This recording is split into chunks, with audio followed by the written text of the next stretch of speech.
Почитувам председателя. Господине Марко Бислимовски, председател на регулаторната комисија, мене ми е навистина чест и задоволство што сте тука денес, затоа што вие сте еден од најбараните луѓе во Република Македонија и затоа што должите многу одговори на сите потрошувачи на електрична енергија. Овој финансиски план на вашата комисија е законска обврска според Законот за енергетика и тука практично вас ви завршува целата работа. Вие ниту ги имате исполнето целите, ниту обврските зашто постои регулаторната комисија за енергетика.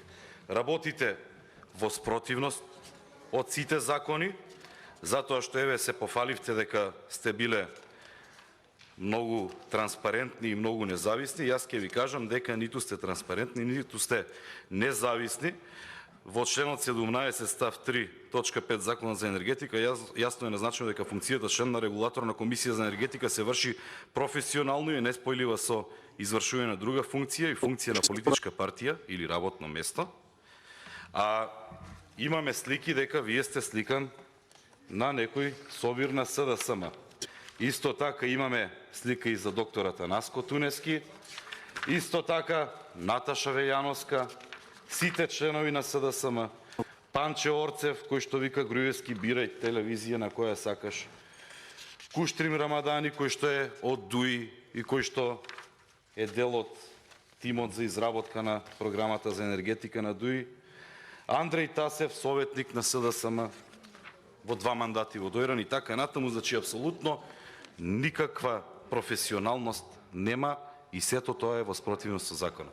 Дополнително, за член на председател на регулаторна комисија за енергетика може да биде именуван државјанин на Република Македонија кој ги исполнува следните услови во последните 15 години пред именувањето, да има најмалку 10 години работно искуство во енергетиката, а тука ни е госпоѓата Мерита Дема, кадар на ДУИ, која што е родена 1990 година, вработена 2013 со 7 години стаж, таа ви влегува во комисијата. И навистина не знам вие што регулирате. Вашата основна цел треба да биде да го следите спроведувањето на мерките за заштита на правата на потрошувачите, на корисниците на енергетските системи од страна на операторите на системите и снабдувачите. Ја не гледам дека вие нешто направивте. Ниту мониторинг предпоставувам сте извршили или сте извршиле па не сте кажале со што се соочува енергетскиот систем, или пак вие си молчите вешто, за да може да не се крева толку паника. И би рекол дека со вашето работење или неработење, кој како сака некој вие сте столб на една инфлаторна спирала. Затоа што сите сектори кои што се под вас, тргнувајќи од нафтата, тргнувајќи од енергетиката, водата, гасификацијата, никаде немаме резултат, а вие у финансискиот план си поднесувате барање за покачување и тоа фино лепо тука ќе си се изгласа.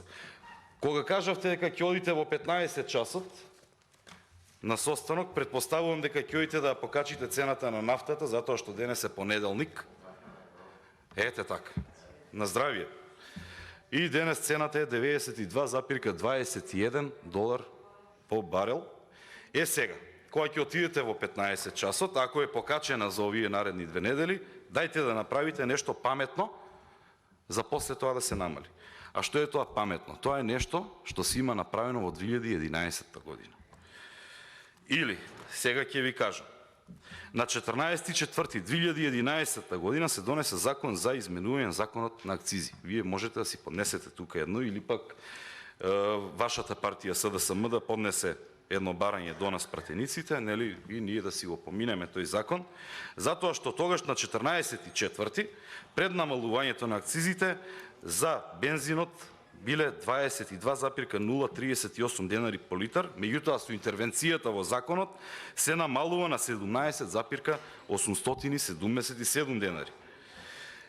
Дизел горивото 12,222 денари акцизите, потоа се намалуваат на 10,303 и така натаму, а во моментов се цените за бензинот 22 денари, цената на акцизата, дизел горивото 15,5 денари и така натам.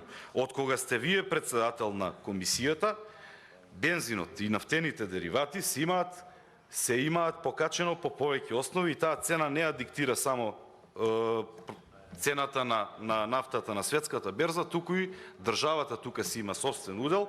Например, можете да предложите големо продажната маржа, која што беше покачена за 1,2 денари, да се укине. Можете да предложите да се укине малопродажната маржа. Можете транспортните трошоци 0,25 да ги укинете. Можете 3 денари акцизи тевдовски што ви воведе да ги укинете. 0,54 ДДВ кои што идат со нив. Кризните акцизи во короната да се укинат, значи тука доаѓаме до сума од 10 денари по литар, што се вовеле од кога сте вие председател на оваа комисија. Само така ќе исполните целта да ги заштитите потрошувачите на енергенсите, конкретно на нафтата. Понатам, во однос на гасификацијата. Гасификација немаме ништо направено. Апсолутна нула. Реалната слика е дека имаме 0 километри гасовод, 5 години не се започна да се гради ниту 1 километар нов гасовод, освен да се работи на старите проекти. И тука гледам, има средства, знам дека има средства обезбедено претходно, меѓутоа ете, неготино битола, запре и никако да се мрдне, иако имаше претходно ниво на реализација 92%. Единствено што нешто го направивте беше ова со гама, кога државата нели си даде 33 милиони евра народни пари, тоа во однос на гасификацијата. Бидејќи ја регулирате и водата, не знам дали знаете, општина Штип, еве на пример, може би се до вас тасани информациите, може би не се, општина Штип, комуналното предпријатие, водата нормално ја испумпува со пумпи. Сметката за вода за струја на комуналното предпријатие од 4 милиони е дојдена на 20 милиони денари.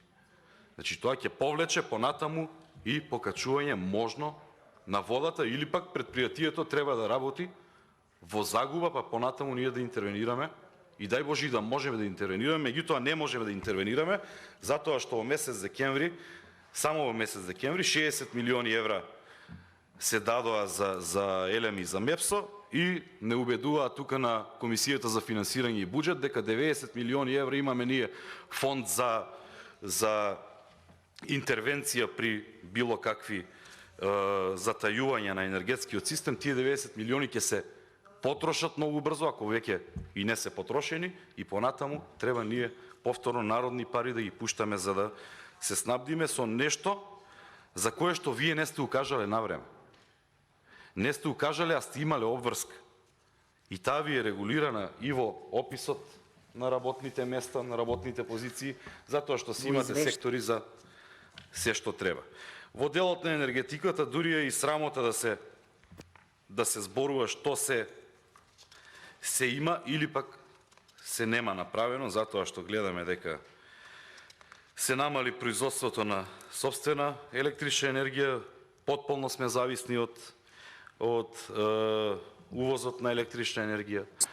Од друга страна имаме обврски спрема она што сме го подпишале со Парискиот договор за зелена енергија, само 12% се произведе зелена енергија во Република Македонија и не гледаме никаков напредок.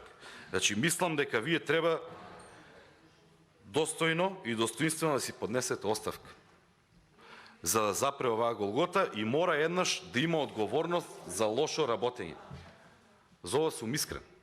Значи, најдобро ќе биде, најчовечки ќе биде да не успеавме, не укажавме навреме дека ќе има зголемени трошоци, не предвидовме или скривме, или сакавме да се окриеме затоа што имаше локални избори, претходно парламентарни избори, го сокривме тој податок и сега вие ќе страдате. И ќе страдаат. И сите ќе страдаме, не само одредени фирми или општини. Еве за општина Велес од 1.200.000 денари за септември сметката, декември 8 милиони денари.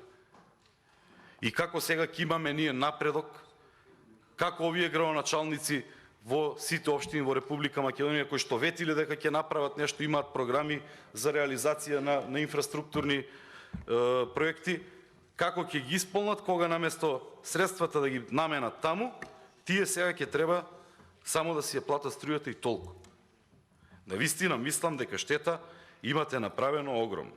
Сега, ајде за она за што треба да ви се поддржи извештајот, или јас не би го поддржал, затоа што недомакински работења апсолутно на никој не му користат, ниту вас, ниту на Република Македонија, и вие, како што кажа колешката, треба да бидете пример за тоа како треба да се сведат трошоците на минимум, за да можат и останатите граѓани или корисници на услугите да ги применуваат. За потрошена енергија имате разлика од 33,33%, предвидено повеќе водно сталани.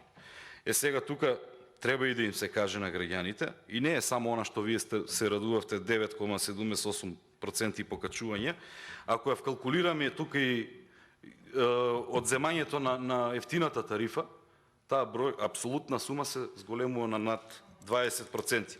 И дополнително во текот на година, кога ќе се зголеми ДДВ-то за електричната енергија на домаќинствата, тогаш ќе молеле мајко, ама сега не ви одговара да го кажете тоа, за да си планираат луѓето, кога ќе дојде нож до коска, тогаш ќе кажува.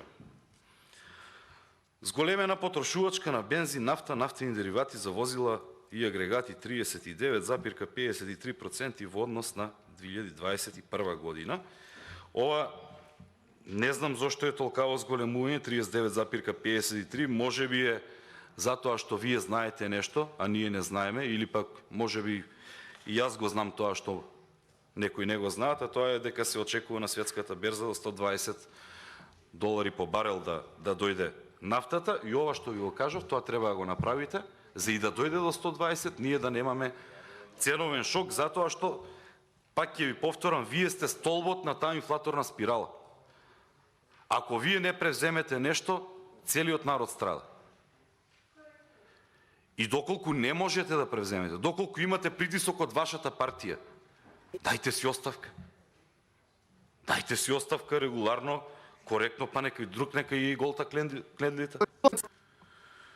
Инвестиционно одржување на средствата. Надградба, добро, за ова кажувавте, зборувавте, надградба превентивно одржување на деловодник, надградба и превентивно одржување на веб хостинг, веб страната регулаторна комисија. Како што кажа колешката, вие имате сектор за информатички технологии и статистика, не знам која е потребата толку многу да се зголемуваат таму средствата. Услуги за заедничко одржување на административна зграда, па председателе Бислимовски, нова е зградата, 5 години, вие 1.300.000 денари да давате. Превозни транспортни услуги. И тука имате зголемување. Наместо во енергетската криза да бидете пример за намалување на непотребните трошоци, вие ги зголемувате. За кафето да не зборуваме, 83 евра на ден за кафе и за репрезентација по кафани ќе се трошат за време на енергетска криза. Имате највисок буџет до сега, барем народот да имаше ќар од ова што работите. Искрен сум. Навистина ми е тешко како човек, како пратеник, јас да го преджвакам ова, а не пак оние кои што се со пониски примања. И на крајот, сакам да кажам уште една работа, она за што се фалите како влада дека сте успеале да дадете субвенција на 7.000 семејства, ниту се 7.000, ниту ќе бидат 7.000, затоа што прво процедурата е многу ниска, од друга страна во 2010 година владата на ВМРО ДПМН донесе додаток за електрична енергија и тогаш имаше криза со електричната енергија и со зголемување на цените. Уште тогаш се воведоа 600 денари, па 700 денари по семејство, па потоа се покачи на 1000 денари, така да ова не е никаква нова мерка за која што треба да се пофалите. И ви кажав, доколку имате достоинство, треба да си поднесете оставка или да се извините во најмала рака за лошото работење и да го смените начинот на работа. Ви благодарам.